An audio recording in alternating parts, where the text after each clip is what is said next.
జై గురుదత్త, శ్రీ గురుదత్త. మనం తెర్పోల్ గ్రామంలో ఉన్నాము. ఇక్కడ లక్ష్మీదేవి అమ్మవారి విగ్రహం ఉంది. దాదాపు 1000 సంవత్సరాలది, చోళుల కాలంది అని అంటారు. ఇక్కడ మీరు చూస్తున్నారు, ఇక్కడ టెంపుల్ లేదు, కానీ ఇక్కడ గ్రామస్తులు ఎవ్రీ శుక్రవారం వచ్చి ఇక్కడ పూజలు చేస్తారు. ఈ టెంపుల్ ఇప్పుడు మొత్తం చూసుకునేది మనకి శ్రీకాంత్ అని తెర్పోల్ గ్రామంలో ఉన్నారు. తను ఈ టెంపుల్ మొత్తం చూసుకుంటున్నాడు. ఇది గుడి కడదామని సంకల్పం ఈ విలేజర్స్తో పాటు ఈయనది మెయిన్ సంకల్పం. ఇది మాకు తెలిసి శ్రీపాద అనుగ్రహ టెంపుల్ సేవ ట్రస్ట్ నుంచి మేము వచ్చాము. మేము కూడా వాళ్ళతోని గ్రామస్తులతో కలిసి ఈ గుడి కట్టిద్దాం తెర్పోల్లో అని మేము అనుకుంటున్నాము.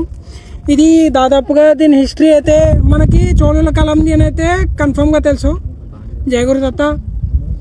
ఇప్పుడు మీరు ఇక్కడ చూస్తే మేము ఫస్ట్ స్టోన్ టెంపుల్ కడదాం అనుకున్నాము, కానీ ఫండ్స్ వల్ల ప్రాబ్లం అవుతుంది. అందుకని మేము ఇప్పుడు అట్లీస్ట్ తక్కువలో తక్కువ సిమెంట్ కన్స్ట్రక్షన్తో వెళ్దాం అనుకుంటున్నాము. సిమెంట్ కన్స్ట్రక్షన్కి ఒక 15 లక్షలు అవుతుంది అని చెప్పారు.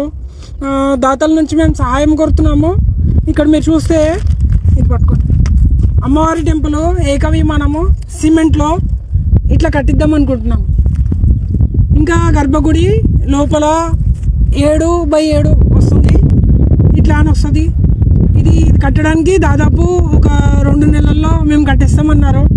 అయితే మేమంతా ఇప్పుడు 2 నెలల్లో ఈ 15 లక్షలు మేము సర్దుబాటు చేయాలి.